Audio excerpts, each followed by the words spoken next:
Albert Finney was once described by Sir Laurence Olivier as the greatest actor of his generation. Not bad, when that generation includes the likes of Caine, Connery and O'Toole. A key figure in the British New Wave cinema of the 60s, Finney's breakthrough film was Saturday Night and Sunday Morning. His performance as a rebellious factory worker, Arthur Seaton, was so convincing that at the time many felt there couldn't have been much acting involved at all. That comes up in this 1960 interview with Robert Robinson, along with a revelation about a major role Finney once turned down. Are you anything like the man you play in Saturday Night and Sunday Morning? He's a very jolly sort of extrovert type. Well, I don't think at all I am, you know. I feel that I, as a person, am much more inhibited and quieter. I've said this once before, but I mean, if a person like Arthur was stood next to me at a bar and I overheard the scene where he picks up the girl in the film, I would feel, you know, a bit embarrassed. And I think I'd move away to let him get on with it, because I would feel sort of, oh, men do that, do they? You know, this is how people behave. And I'm much shyer, much quieter. I don't drink that amount. I can't take it. Not at all. What was it about the man that made you warm to him so much that you should act him in this very full-throated way? Well, in a way, I mean, one of the things about being an actor is that one can do things in one's work, in one's profession, and play characters which aren't you in real life. And this sort of attracted me, that to play somebody who does behave like that, because I don't feel I am like that, is very attractive. And I also feel that, you know, I think he's a sort of interesting case. That stuff will give you galloping dog rot. It's poison. A bloke in frame shop got laid up for 6 weeks to drinking Firm's tea. Straight. Stomach trouble. He shall bring her own flask. If it's good enough for others, it's good enough for me. Don't be like that, Jack. Think of number one. Share alikes no good. You wouldn't think like that if you won the pools, though, would you? Wouldn't I? I'd see the family right, but nobody else. If I got a stack of begging letters like most blokes do, you know what I'd do with them? Make a bonfire. Hey, have you had out to do with putting a rat on that woman's bench? I don't know what you're talking about. I bet it were you young rogue. Hey, Mr. Rubble, I've got so much work to do I can't move from my lathe. I don't go around tormenting women, you know that.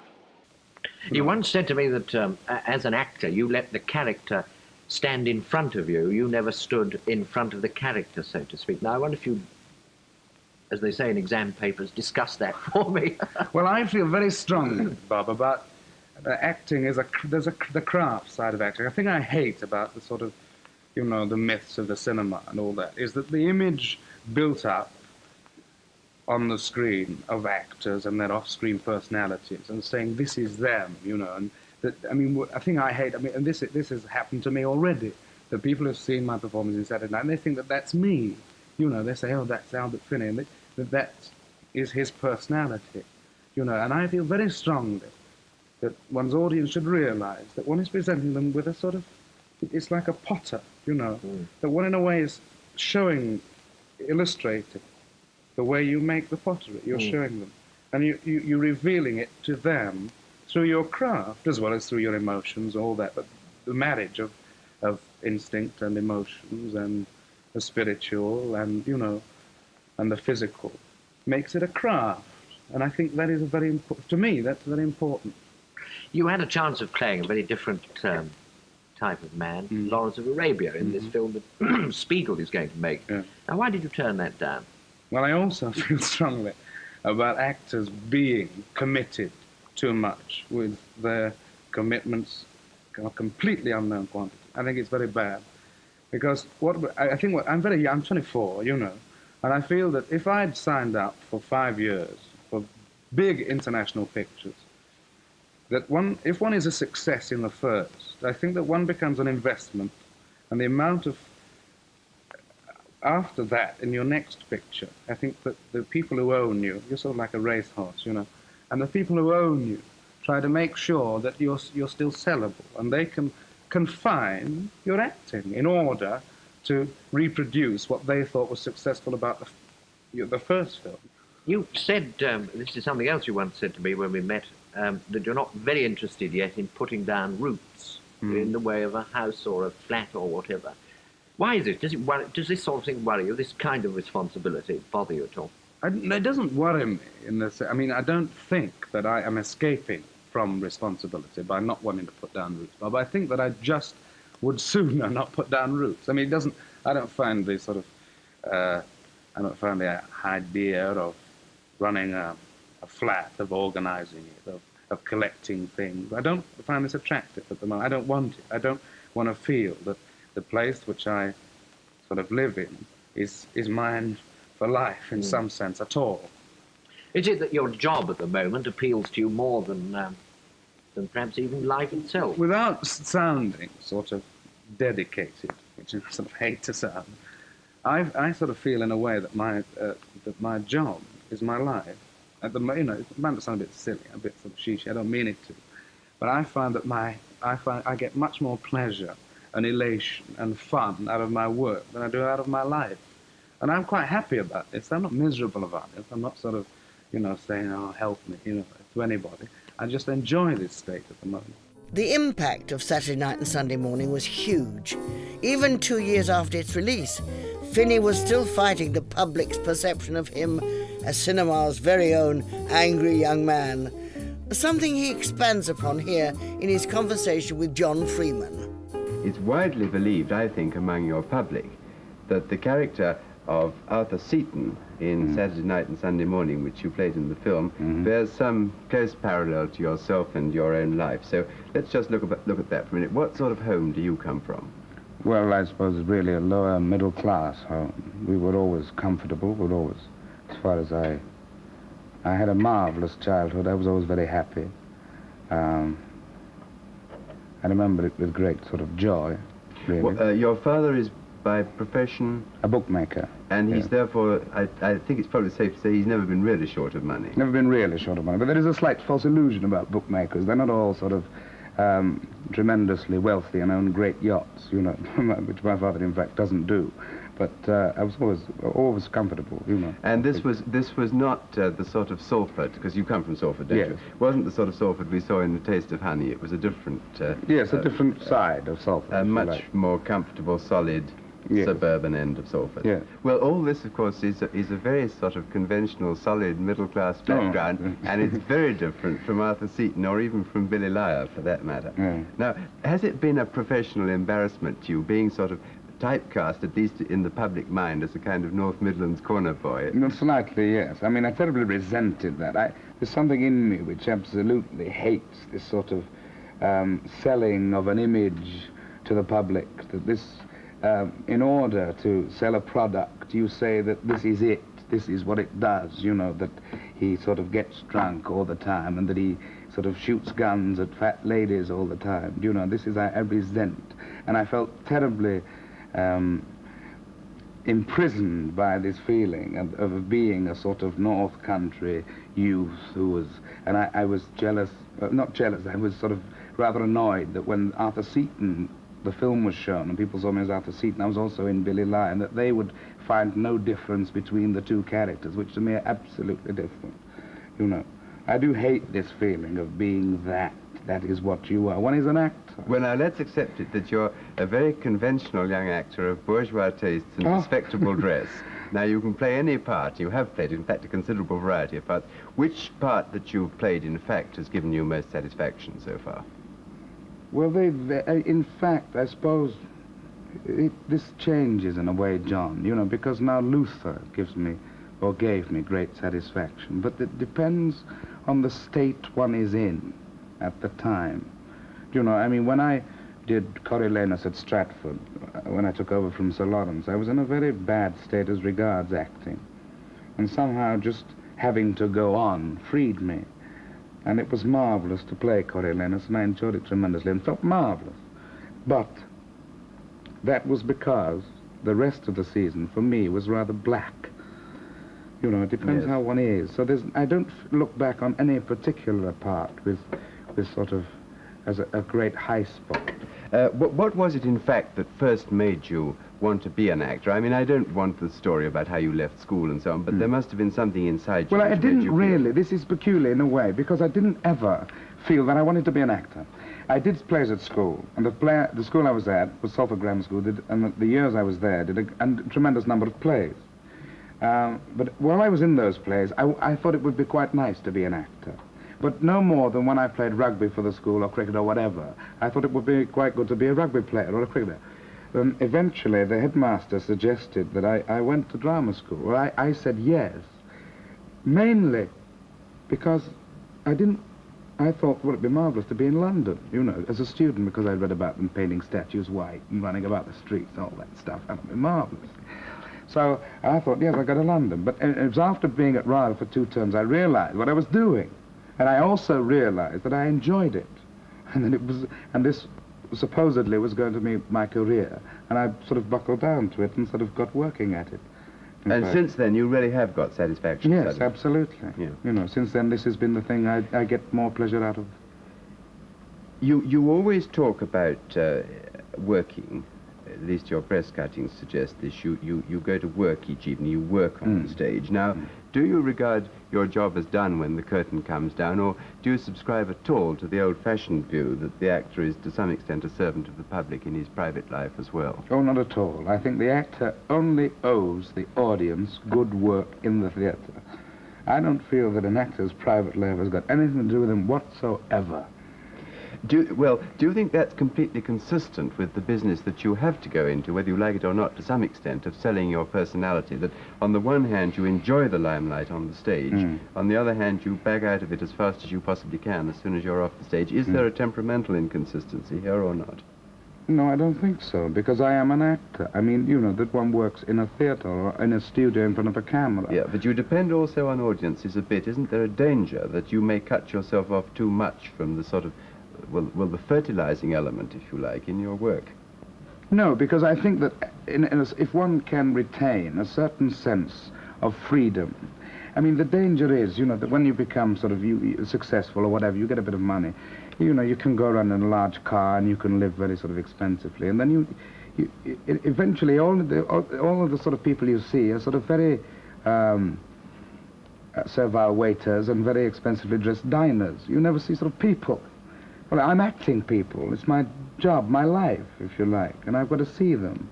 So in a certain sense, if people get in their head that when I leave the theatre, I just want to go out into the night and be alone or whatever, then I surely am able to watch people or feel that I can somehow. Do you feel that the intense professional life you've lived for the last few years and your early success, on the whole, has helped you to grow up and to achieve adult attitudes, or has it tended to hold you back by making you concentrate on the unreal things of life? I think, anyway, I'm a slow maturer, as they say. I mean, I think in a certain sense, this is why, as a sort of schoolboy, I never had any sort of definite, you know, feelings of what I wanted to do and all that. And only now, very recently, I'm in a way slightly still going through a sort of identity complex because of moving from a certain kind of environment when I was 17 and all these things, you know, the new influences, the new changes. So I still don't quite know what I am, in a sense, but perhaps an actor never does know what he is, because he's always very different. Finney spoke there about how an actor needs to stay grounded. But it was impossible for one as lauded as he was to completely avoid the glamour of the period. There were rumours of a romance with Audrey Hepburn when they co-starred in the 1967 comedy Two for the Road. And he was married to the French actress Anouk Aimée until she eventually left him for Ryan O'Neill. But work was always the priority. Here he is talking to Clive Goodwin about Tom Jones, for which he won a Golden Globe, and his directorial debut, Charlie Bubbles. Let's get on now and look at another film that you've made. We'll see a clip from Tom Jones, and this is in fact the famous eating scene where you have a rather delicious meal with Joyce Redmond before retiring gracefully to bed.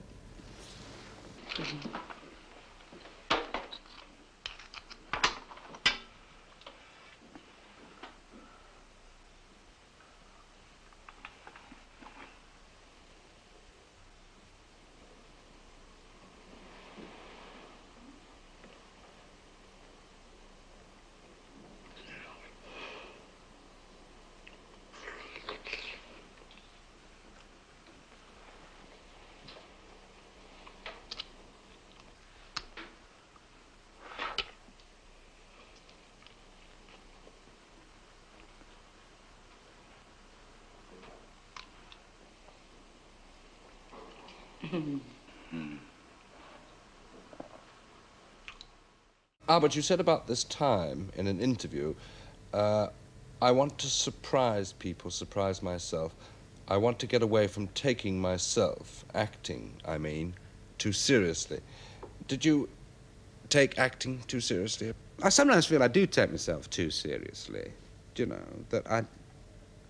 and it was good to do Tom Jones where I had to, I had to perform before, instead of walking around the pool and considering what I did. I just said, right, I'm going to dive in here now, do you know, and did things, tried to do things much more... Spontaneously. That's right, do you know, and not mind that the public would see a spontaneous reaction rather than a created, artistically, I hope, achieved reaction. I mean, the kind of actor as I am, I like to feel that they're seeing my work. I like to feel that they're seeing something I've worked at, and I've considered other possibilities, but this is what I think they should see. I think I have a facility for acting, you know, and I think my danger sometimes is that I do it easily. I can do some things kind of with a certain amount of ease. I need the neurosis of making my work more complicated and more difficult than it need be sometimes, in order to avoid this facility, in order to escape the feeling of that I'm just getting away with it, you know.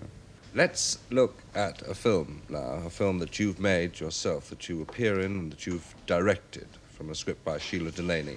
It's called Charlie Bubbles, and as I haven't seen this film yet because you've only just finished shooting it, perhaps you'd like to lead us into the clip and tell us something about it. Well, the clip we see is towards the end of the film, and the main character, Charlie, is divorced from his wife. He lives in London, she lives in Derbyshire with their child, and he's gone up, spent Saturday morning with them, they live in the country, and on the Saturday afternoon he's taken his lad to a football match. And at the football match he meets a friend he knew at school, having been brought up in that area. And they chat to each other, and the little boy gets very bored just after the game and goes home, because the little boy goes to the match every week, whether or not his father takes him. And the boy just leaves. Charlie thinks he's lost, the lad, and spends a wild sort of half-hour tearing round looking for him, goes to the police, etc., and goes back to the cottage to tell his ex-wife that the child's missing. And the lad's there watching television.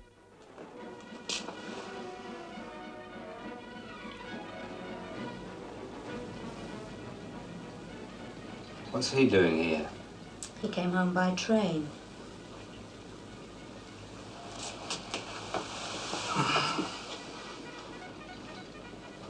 I thought he was lost. Oh, he got fed up with hanging around for you, Charlie, so he came home by train. He usually does. I've been searching for him. There's no need for that. Dad, I'm watching this. Do you realise that I've been wondering... Charlie. He watches this every week. Is tea ready yet, Mum? Do you want it now? Yeah.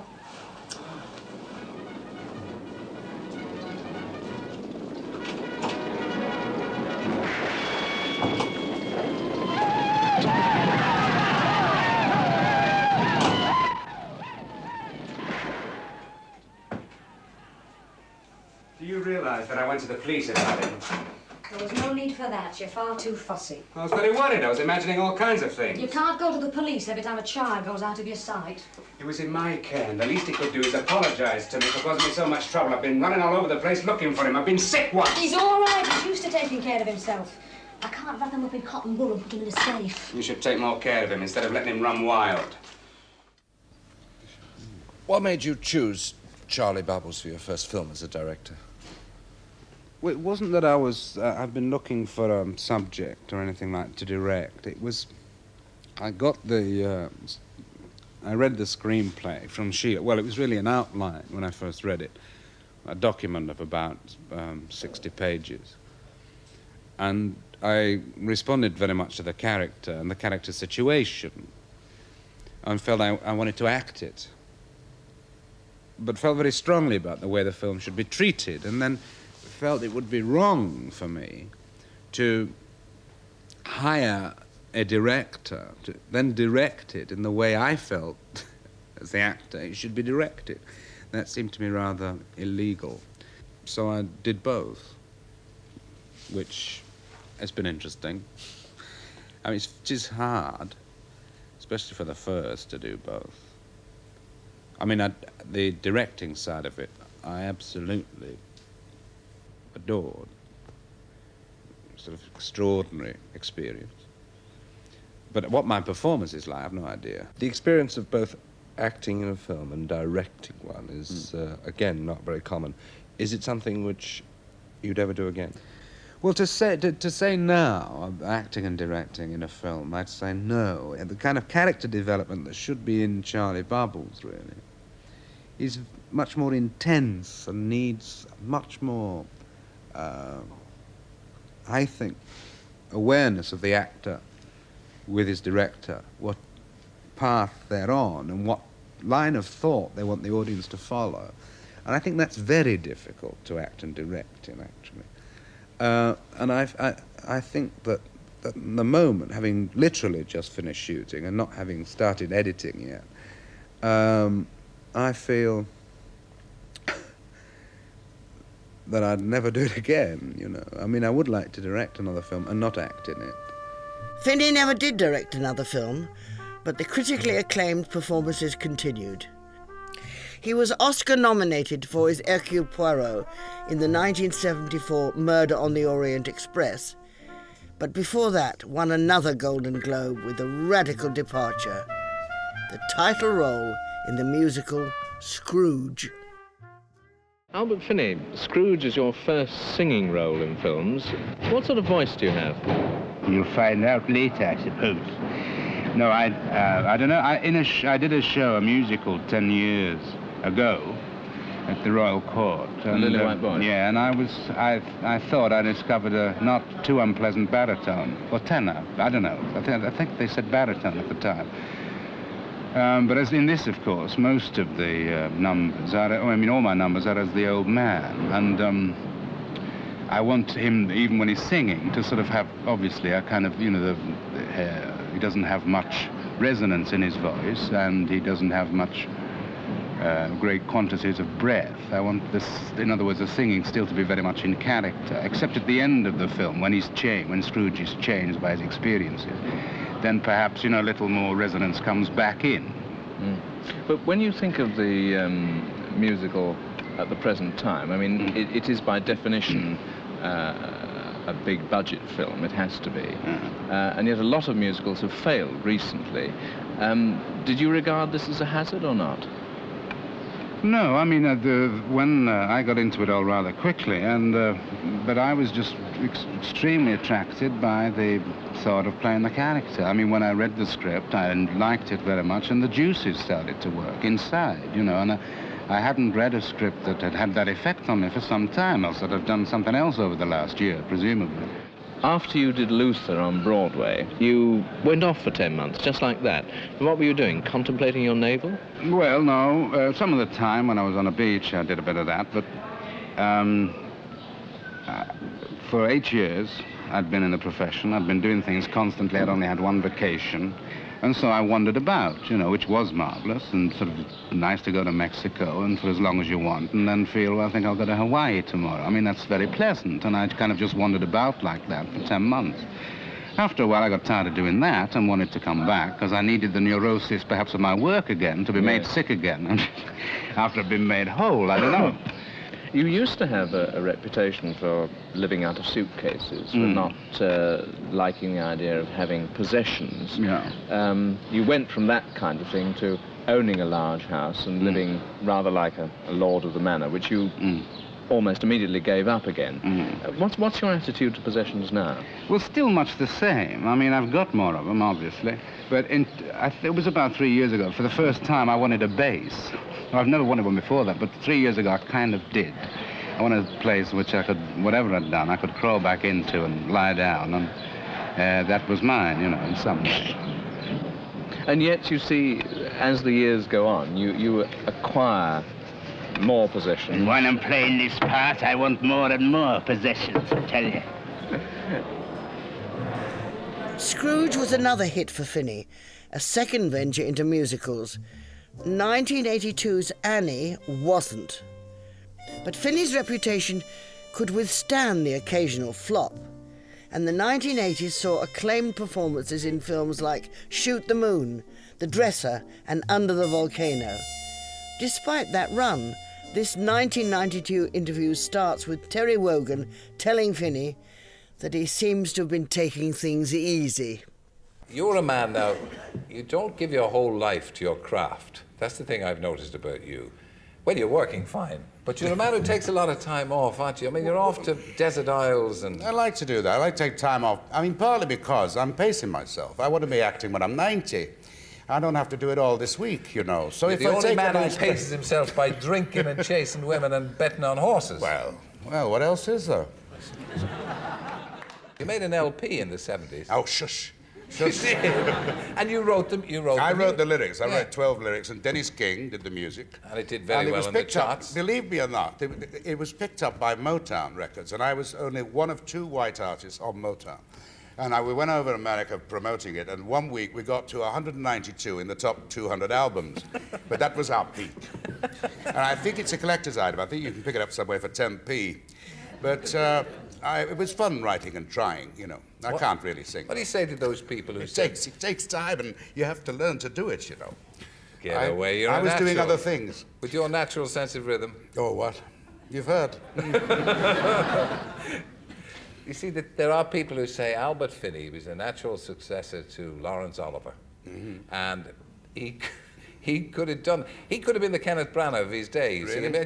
I remember when they said that Laurence Olivier could have been the Kenneth Branagh of his day. Had you no aspirations to do the great classical roles? Well, I've done enough of them. You've done them, but I mean, be the actor-manager and do all that. Well, I mean, I live in today's times, don't I? And I've done a lot of new plays in my career. Most films you do are contemporary, and I like reflecting how the world is today and how people are today.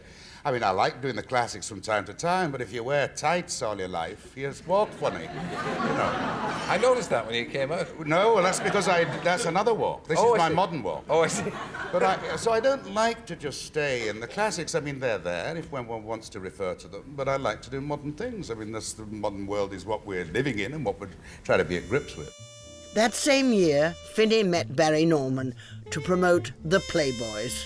Not one of his most memorable films, but it was the source of a good anecdote, and the encounter also had that what-if moment to rival Finney's rejection of Lawrence of Arabia all those years earlier.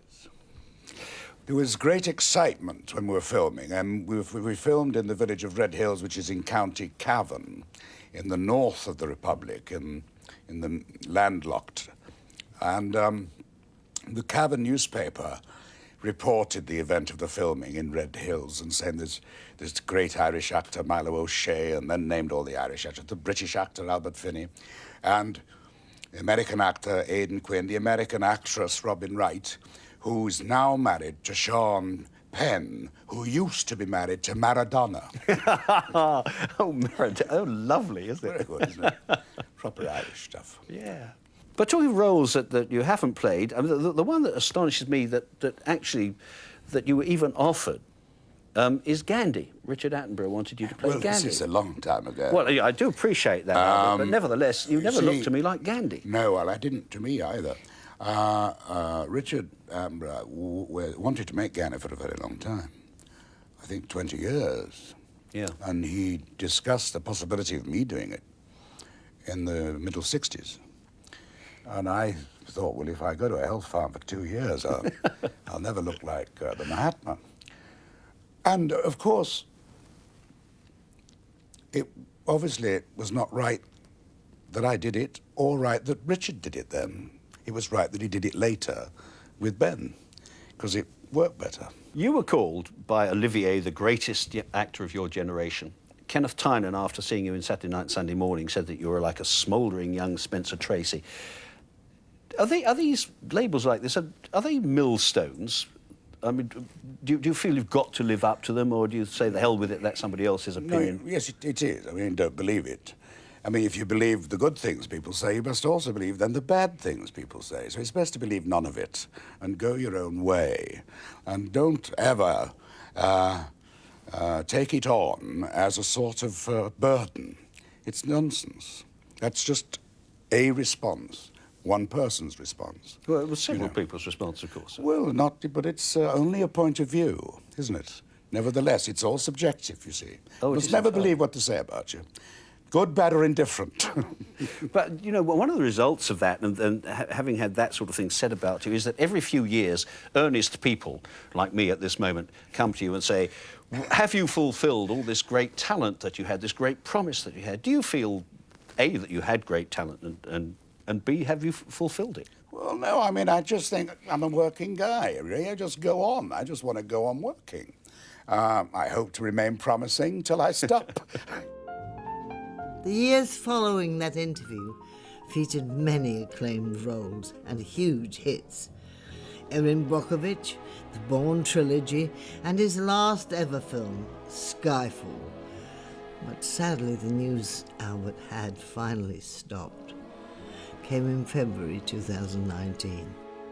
His death, at the age of 82, saw fans and fellow actors lining up to describe him as an inspiration, a true giant of cinema, the angry young man who'd matured into one of our most distinguished, most respected acting talents.